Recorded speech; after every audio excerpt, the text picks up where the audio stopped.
Salam, dear friends of BookBytes. We've just come through October, which was the month dedicated to mental health. And I think it's important to continue to have these discussions. I've been indulging this week for this tonight's show in a very special and very memorable memoir called Patient 12A, a memoir by Lesedi Molefi, who's a Soweto-born author, Johannesburg-based author, documentary filmmaker, photographer, and creative copywriter, who obviously lives and works in Johannesburg. Patient 12A is his first book. And when I say memorable, I think there's something about reading courageous memoir that really, leaves an impression. And there's a relatability about stories that are so raw in their detail and so beautifully written. I always take my hat off when writers are able to reach deep into their vulnerability and share in such a public way. So it gives me great pleasure to introduce Patient 12A, which is Lesedi Molefi's absorbing memoir reflecting on his time spent in a psychiatric clinic in 2016. With vulnerability and candor, he reflects on the moments, large and small, that led him there. It is at once a personal history and observation of how childhood experiences can have a profound effect on the adults we become, and commentary on how mental illness remains a difficult conversation in Black families. More than anything, Lesedi allows himself to filter out the noise in his head to find the truth, however uncomfortable it may be. And tonight we have an opportunity to get inside the head of Lesedi Molefe to discuss the vulnerabilities that go with writing memoir. Good evening, Lesedi. It's wonderful to have you on the show. Welcome to Book Bites. Hi, hi. Thank you so much for having me, man. Thank you for that very kind introduction as well. I really enjoyed having these few days to read through a little over 400 pages, a very meaty volume of writing. Sure. And like I said, the vulnerability and the courage that it takes to really get into your own story is something to be commended. You've done it very successfully. Congratulations. Talk to us about your process, how it began for you, where you really were able to document and take out what was in your head and put it onto the page. Well, I mean, you know, um, I think the thing about memoir is that you're writing about self, right? So almost like so many things are almost self-referential, right? So you could almost read the book to get the answer to any question that comes from the book, in a sense. So I remember writing in the book about how I had lived my life suppressing so much of my experiences, so much of my life experiences, out of shame, out of guilt. I think a lot of the time, and shame and guilt because, maybe you grew up in poverty, maybe you just had a difficult upbringing. A lot of people choose to kind of hide who they are, hide the experiences they've had. And a lot of people is me. I'm talking about me. This is what I did as a survival mechanism. You sort of you learn to kind of fragment yourself in a way where the reality of who you are, the reality of who you have been, is kind of hidden away or suppressed in favor of what is quote unquote normal. You know, and so for me, it was actually such an important part of my becoming, to kind of acknowledge fully where I come from, the things that happened to me, how they happened to me, and to embrace myself fully. So the book was actually a big part. I mean, having read the book, I'm sure you can recall. I think it was in day 19 where I wrote quite extensively, or 18, about the fragmentation, about this thing that we do of creating an outer image and an inner self, essentially. And for me to be able to embody both was actually a big part of my healing process, my growing up process, and also I guess being able to then combat, or being able to then take on something I truly believe in, like or being able to kind of avenge my mom in a sense, by taking on something I believe in, like mental health, like shape, like South Africa's material conditions. In the process of writing the story, um, felt really, really great. Felt beautiful. Felt like an important part of me becoming who I've always wanted to be. And so I began writing, um, you know, for many reasons, for myself and also against the material conditions in the country, against the stigma around mental illness and mental health. And just yeah, just against harmful attitudes towards self, identity, shame, and guilt. There's so much that comes through about how we try to develop and understand how we identify and how we situate ourselves in society. So you write a lot about identity politics. You write about the violence that we enact upon ourselves and the violence that comes from the structures around us, right? So this concept of being normal, what it means to be normal, is not a monolithic thing, and it comes through so well in the various reflections you have in this book. But at the same time, there's the violence of the political space around us, the violence of self-judgment, and the violence of poverty, which also comes through. This, how do you find that balance? I mean, you talk about it, obviously, that balance between the hope of a better future and the kind of despair of what could have been. You're like hanging on that pendulum between hope and despair, and you find yourself between that. Talk to us about some of that as well. For sure. I mean, geez, thank you for that question. Such a great way to articulate, I think, what I lived through.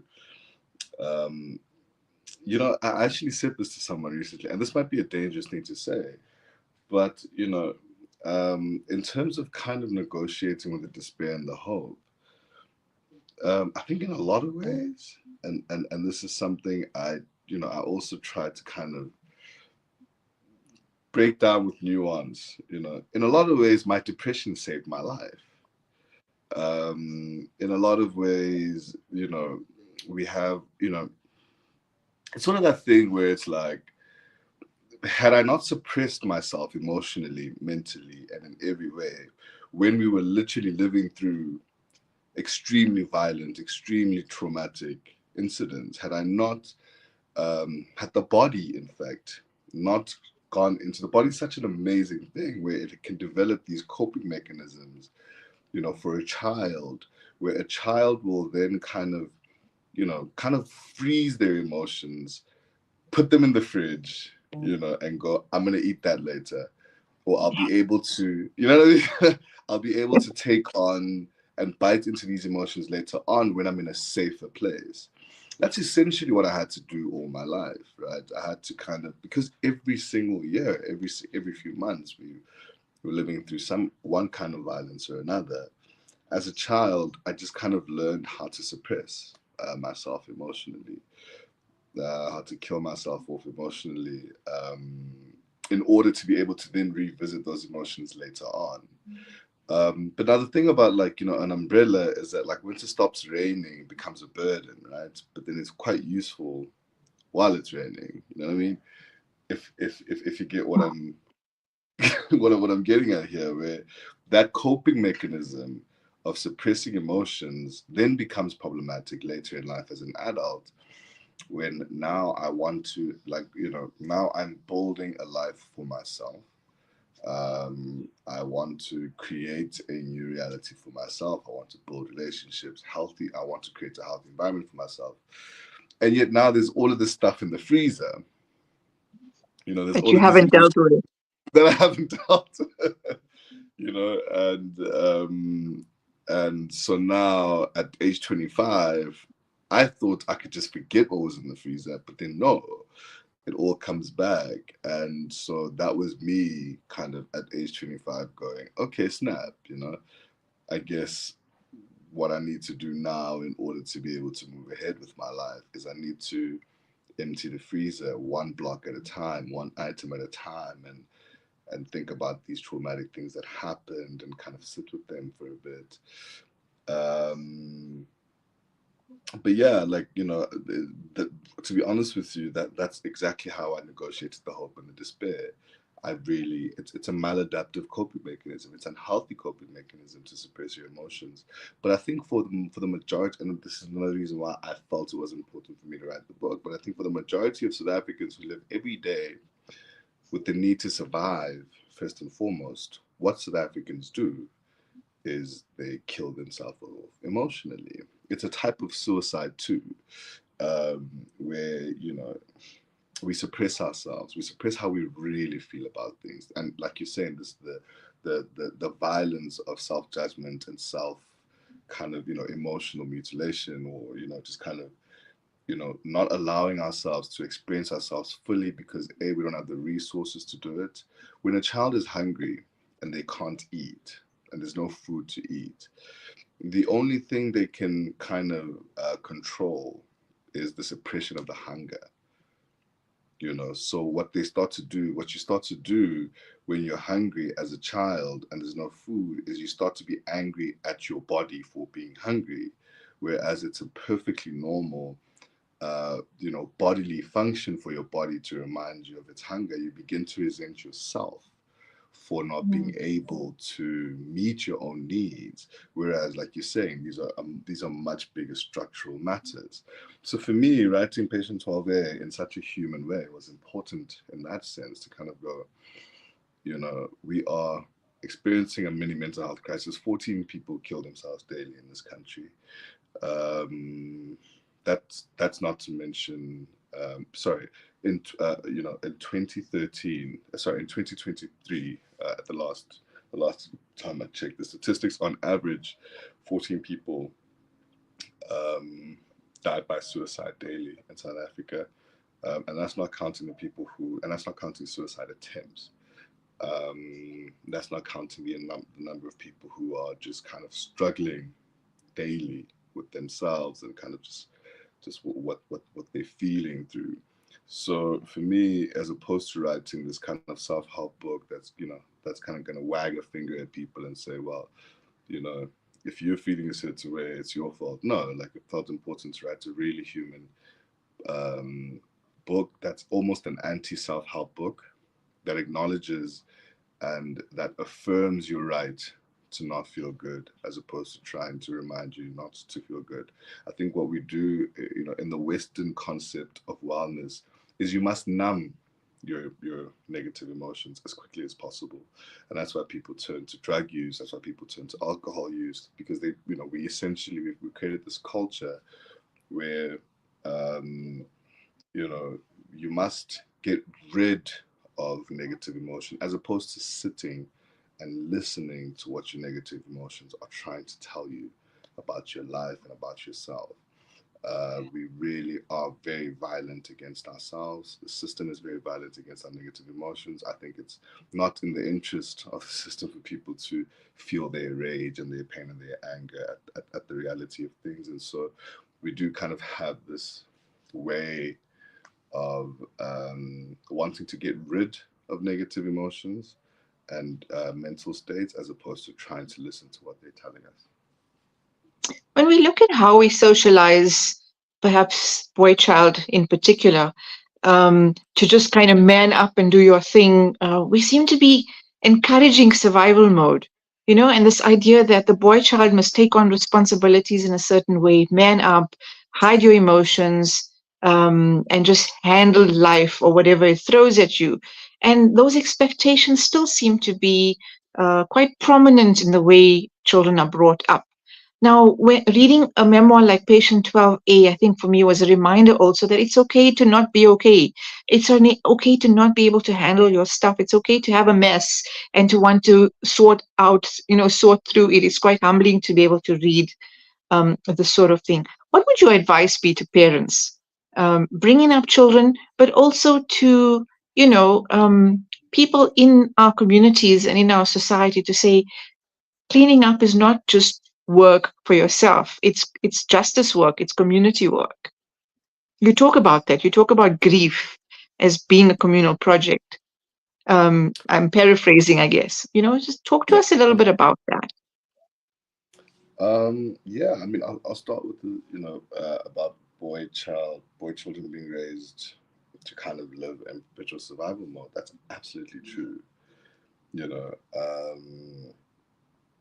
And I mean, whether, yeah, I think ultimately we also need to remember that it's actually almost necessary for the survival of certain segments of our society and to live in survival mode. There is a material incentive to live in survival mode, um, whereby if you actually do kind of sit with you, like I mean, I think about how lucky I got to be able to have medical aid at that particular time in my life. In order to be able to go off, to a clinic for 21 days and really just kind of, live in a therapy hotel essentially, Mm. for 21 days. That's something most South Africans just don't have the opportunity to do, and I'm aware of that, and it's something I always try to impress, on people I talk to about the book. For most South Africans, that's just not an opportunity they have, you know, um, to be able to kind of work through your traumas and what happened, and kind of alleviate yourself with survival mode. That's just something most, because if you sit there and you do that, you're literally, you will not survive, and so And the stigma, there's a stigma about seeking psychological help. for sure, and yeah, that one for me is so tricky, right? Because I'm Mhm. like, in the 90s, like it was actually so cool to go through things, like to go through struggle. Like think about the people who listen, I mean, at least in hip hop or even in rock music, like just in pop culture, there was this kind of this anti-establishment energy that I grew up in the 90s, where it was like where struggle wasn't something to be ashamed of, right? When you think of Tupac, you think of Kurt Cobain, you think of Princess Diana, all the icons of the 90s were people who had gone through terrible things, who had lived Mm. through terrible moments and chose to turn that into art, or, chose to sort of kind of create things, that would, I guess, help articulate what people feel but haven't been able to say. I grew up, like in my early life was in the 90s, right? So I guess in my mind, when I think of struggle, I don't think of struggle as something to be ashamed of necessarily. I think it's such a wonderful thing. But in the social media age, things are different, right? Back in the 90s with no social media, like we were listening to music that was about struggle, and that was the coolest thing ever. Now with social media, where everyone is so curated, the stigma's gotten worse. Where you can't show yourself in a messy situation, you can't show your struggle. You just have to show yourself in the club balling, or you just have to show the happy moments in your family. You only have to show the good moments in your marriage. You don't show the moments. You don't write. You don't become as outspoken as Princess Diana about your marriage, because you can only show the bad things. You don't become as outspoken about as my mother was about what was happening in our family, because you only need to show the good things on social media. So I think the stigma. I think social media has a big part to play in kind of this weird stigma. But I think for parents, so just to wrap that up, I have no respect for the stigma, the mental health stigma, a stigma of any kind. Like I really just have no respect for it whatsoever. I think that's why I was just so happy to write the book. And a lot of time, people say to me, "Oh my word, like how could you write that?" And it's crazy. And I'm like, I think people need to remember the point of view that I'm coming from. You know, that's the life I knew. That's the only life I knew. And so if I don't Right. talk about share it in any way, I'm literally gonna live in secret. Almost like, yeah, it's almost like, you know what I mean? Like I'd never really be able to fully embody myself, because my life, events and circumstances and experiences are just not the average.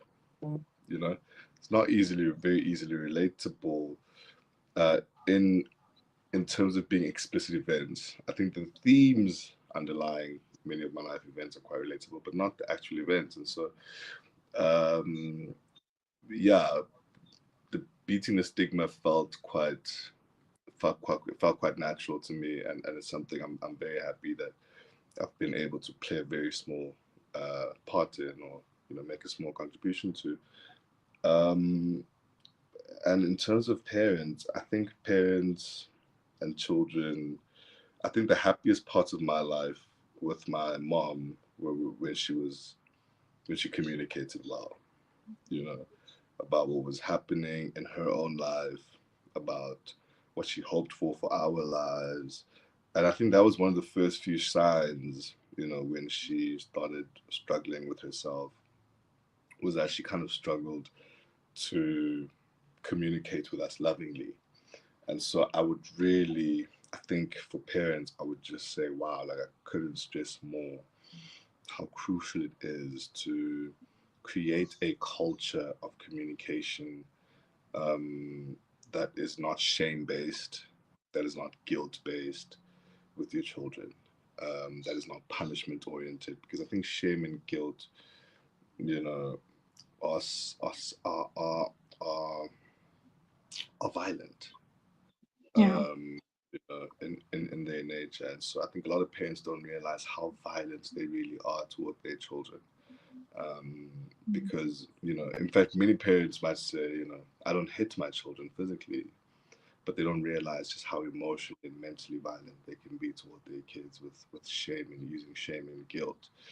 And interestingly, shame and guilt is something I think in many black and brown families, parents use, you know, out of like, kind of thinking they're doing it out of love.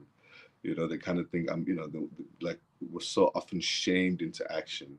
We're so often shamed into being better people, but it's actually extremely violent. And so I would say it's really, really important to create a culture of communication with children that isn't shame and guilt based, because that damages them as adults.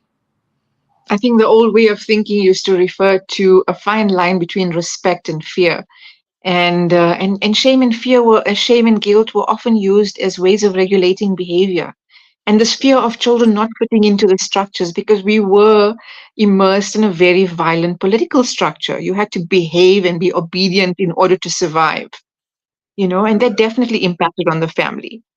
So I have huge appreciation for the way in which you depicted your mom's story, because there's this pure intention for her wanting the best for her children against all her struggles, and that not always coming to fruition. There's so much that she has to contend with. She's a survivor. There's no doubt about it, right? In the way that you present the story.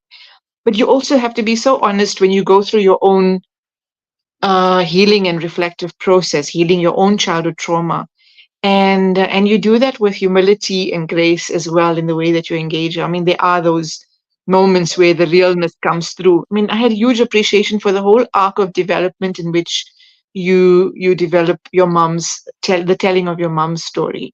And it just gave me pause to think that sometimes we don't realize our parents are parenting for the first time as well. They're also in survival mode.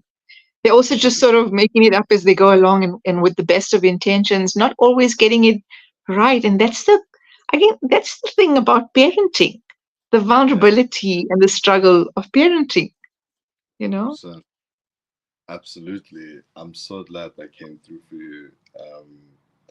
It was absolutely one of my biggest. I was like I remember when the book went off to print, I was like, oof, because I mean, I always write in this really raw way. It's just how I prefer to do it. Like, and I was just really, really hopeful that I'd done it with the care it deserves, and so that you sensed it. I'm extremely grateful for.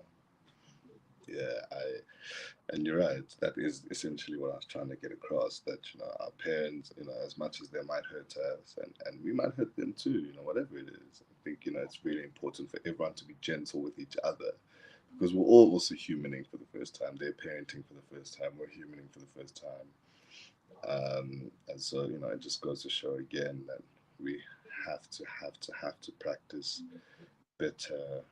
Being better communities in a micro sense, macro sense, smaller scale sense, bigger sense, in order for as justice work, as survival work. and as we try to build a new world for ourselves. I think a very important part of coming into yourself, growing, healing through trauma, is building those bridges. It's really about building those bridges. I really Yes, commend you. I mean, you booked yourself in for those 21 days of 24 days as it turned out, and it's yes, fascinating that the trajectory of that time and the growth from that time. This is now 8 years ago. Am I right? for sure. So, I also want a quick comment on, I mean, your style of writing. And you can tell that you're a filmmaker because you're writing in a reflective way, but they're also very visual scenes. You're not just making anecdotal references. It's like we're walking through the scenes with you. And it's not very often that memoir is written like that. You're like right in the middle of the story. So that was fantastic. Thank you for that. Oh, I can thank see you. I don't want to say documentary. I can see a feature film coming out of this. Yeah. Thank you so much. I will absolutely take that. I'm gonna take this clip and I'm gonna like put it in the front of every adaptation treatment I write for this. I'm gonna be like, yes, so this, this, you know what I mean? I have, yeah. The, I mean, that means a lot to me. That really means a lot to me. Like so much. I can tell you how much. It's always good to hear people saying, that the writing was good. Like it's one thing to have a good story, but you also want the craft and the writing and to be good. And I guess that's the part of me that's just like a writer, that loves words, that loves film, where I really want anything I do to kind of be really well done and to be told Right. well. So to hear that it was like it always makes my day. So yeah, this is a great way for me to start my week. I can tell you that. So thank you. Absolutely. Absolutely. Yeah, thank you so Lesedi, much it for was that. so wonderful having this opportunity to chat to you. I know that our viewers are definitely going to have to sink their teeth into this very meaty volume, but with great value and with benefit as well, because this is a very real, raw, emotive story, and it's your story.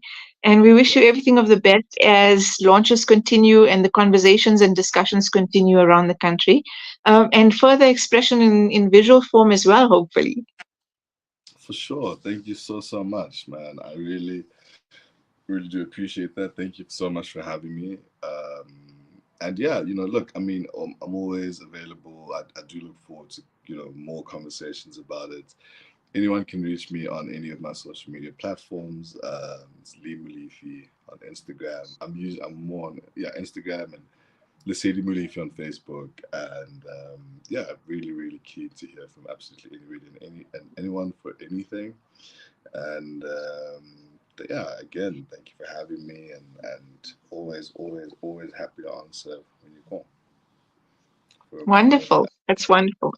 So there you have it. We spoke to Lesedi Molefi about Patient 12A. If you're looking for workshopping, I think Lesedi would be very happy to chat to corporates, schools, community organizations about writing, but also about the vulnerability of healing through trauma. And that's it from us on Book Bites this evening. Very great week ahead with more writing from our South African literary space. Assalamu alaikum wa rahmatullahi wa barakatuh.